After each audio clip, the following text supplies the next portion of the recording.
இது என்னன்னு பார்க்குறீங்களா? இன்றைக்கு நான் இந்தியாவில் அதிக அளவு மக்களால் விரும்பி உண்ணப்படுற ஒரு உணவான டோக்லா எப்படி செய்கிறேன்னு நான் பார்க்க போகிறேன். நாங்கள் ஸ்ரீலங்காவில் கூடுதலாக செய்கிறே இல்லை, இப்படி ஒரு உணவு உண்றதும் குறைவு, எங்களோட கடைகள்லையும் இருக்கிறே இல்லை. இந்தியாவில் போன டைம் நாங்கள் சாப்பிட்டோம், எனக்கு பிடிச்சிருந்தது. அப்போ அந்த டோக்லா எப்படி செய்து பார்ப்போம் என்று போட்டு தான் நான் வலிக்கிட்டேன். ஆனால் ஈஸியான முறை, நீங்களும் செய்து பாருங்க.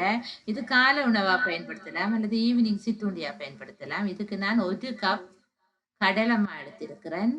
அந்த 1 கப் கடலை மாவுக்கு 2 தேக்கரண்டி சுகர் எடுத்திருக்கிறேன், 1 தேக்கரண்டி ரவை எடுத்திருக்கிறேன்,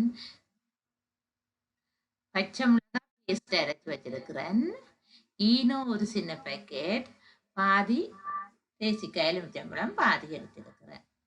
இதை விட உப்பு மஞ்சள் தூள் எடுத்து வச்சிருக்கிறேன். இப்போ நாங்கள் ஒரு பவுல் எடுத்து போட்டு அந்த பவுலுக்கு நாங்கள் கடலை மாவை கொட்டி கொள்ளுவோம்.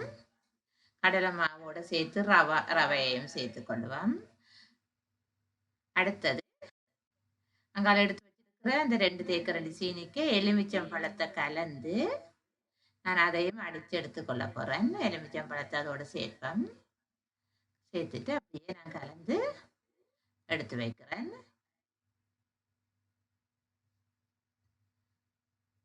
பாருங்க, இது சாப்பிட்டு இருக்க மாட்டோம்ன்றதாலதான் அநேகமா எங்கட ஸ்ரீலங்கனாக்கள் இது சாப்பிட்றே இல்லை, அதால தான் நான் செய்கிறேன். நீங்க சாப்பிட்டு பாருங்க, ஒரு முறை சாப்பிட்டு பாருங்க செய்து, உங்களுக்கு பிடிச்சு கொள்ளும். நாங்க வித்தியாசமான உணவுகளையும் நாங்க பயன்படுத்துறது சிறந்தது தானே, அதால தான் நான் இப்படி ஒன்று செய்ய வழிபட்டிருக்கிறேன்.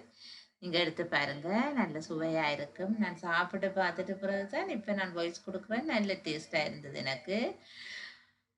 அந்த மாவுக்கு நாங்க ஏற்கனவே ரவை கலந்துட்டோம். அதோட இந்த எடுத்து வச்சிருக்கிற மிச்ச பொருட்களையும் சேர்த்து கொள்ளுவோம்.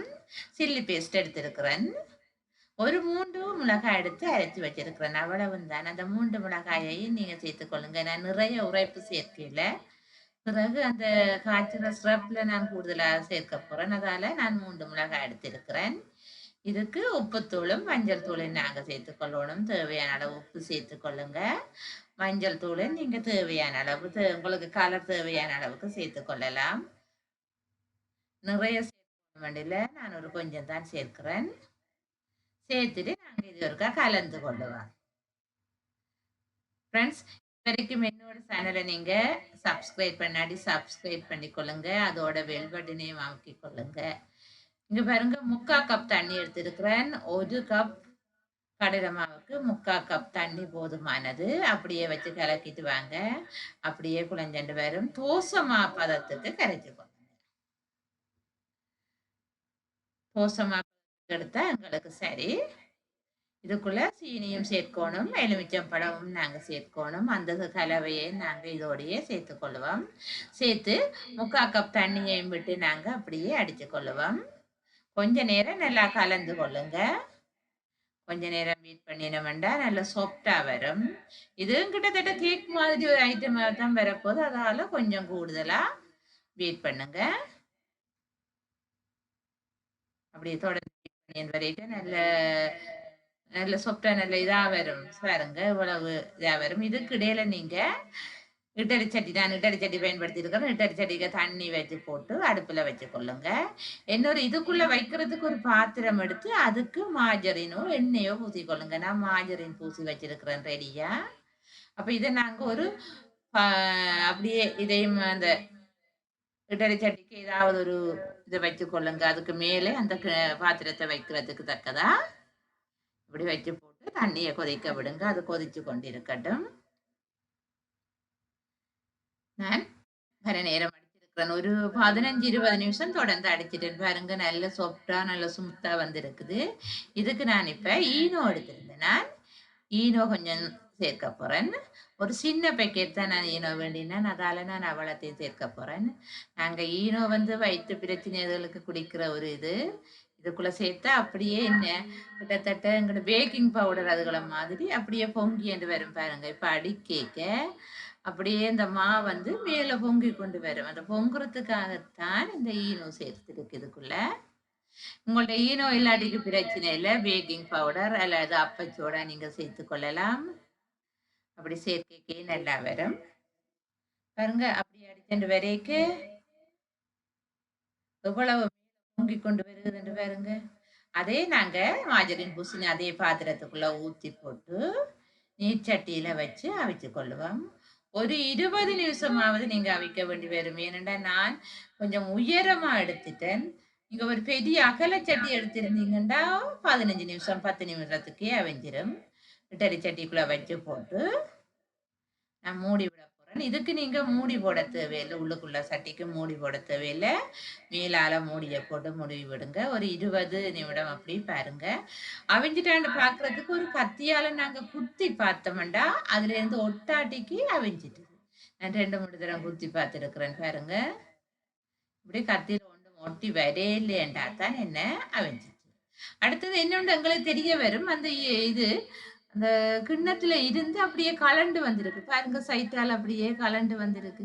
இப்படி கலண்டு வராட்டிக்கு நீங்க ஒரு கத்தி ஒன்று எடுத்து சைட்டால அப்படியே வெட்டி எடுக்கலாம். இப்படி வெட்டி எடுங்க.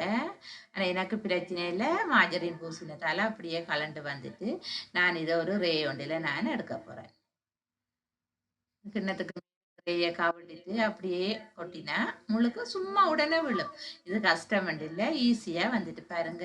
என்ன அழகான ஒரு பதார்த்தம் வந்திருக்கு. ஓகே, பாத்தீங்களா எவ்வளவு அழகா சாஃப்டா வந்திருக்கு, கேக்கு மாதிரியே வந்திருக்கு இந்த டாக்லி.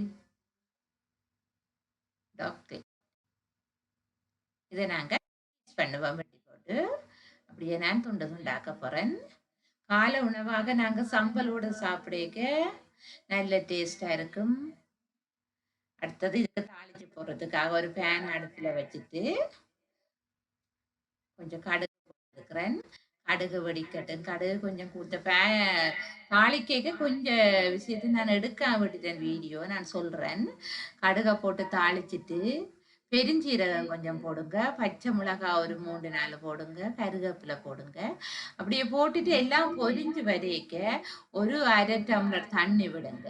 தண்ணி விட்டுட்டு அதுக்கு கொஞ்சம் உப்பும் ஒரு கரண்டி சுகரும் மிச்ச எலுமிச்சம்பழத்துல பாதி வச்சினேன், அதையும் விட்டிருக்கிறேன். எலுமிச்சம்பழம், சீனி, உப்பு, 1/2 டம்ளர் தண்ணி அவ்வளவும் சேர்த்துக்கொள்ளுங்க. நான் அந்த கட்டம் வீடியோ எடுக்க விட்டுட்டு நான் ட்ரை பண்ணி பார்த்தேன்னா அந்த நேரம் எடுபடையில நான் மறந்துட்டேன்னு நினைக்கிறேன் இந்த வேலை செய்தன்று கேட்க. அதால ஃப்ரெண்ட்ஸ் நீங்க தாளிச்சு முடிய ஒரு 1/2 டம்ளர் தண்ணியை இதுக்க ஊத்திட்டு ஒரு கரண்டி சீனி, எலுமிச்சம்பழத்துல பாதி, தேவையான அளவு உப்பு சேர்த்துக்கொள்ளுங்க. சேர்த்துட்டு அப்படியே உடனே இந்த வெப்பத்திலேயே அது கரைஞ்சு உடனே கொதிச்சிடும். என்ன செய்ய போறோம்டா, இந்த டோக்லாவை பீஸ் பண்ணி வச்சிருக்கிறேன், அதுக்கு மேல அந்த தாளிச்ச கலவையை ஊத்திக்கொள்ளுங்க. மேலால கொஞ்சம் தேங்காய் பூ திருவி போட்டுக்கொள்ளுங்க. தாளிச்ச கலவையை ஊத்திட்டு பாருங்க இவ்வளவு அழகான இவ்வளவு சுவையான டோக்லாங்களை கிடைச்சிருக்கு. அது தண்ணியில தாளிச்ச தண்ணியில அப்படியே ஊறி வந்திருக்கு. நல்ல டேஸ்டா இருந்தது எனக்கு சாப்பிட.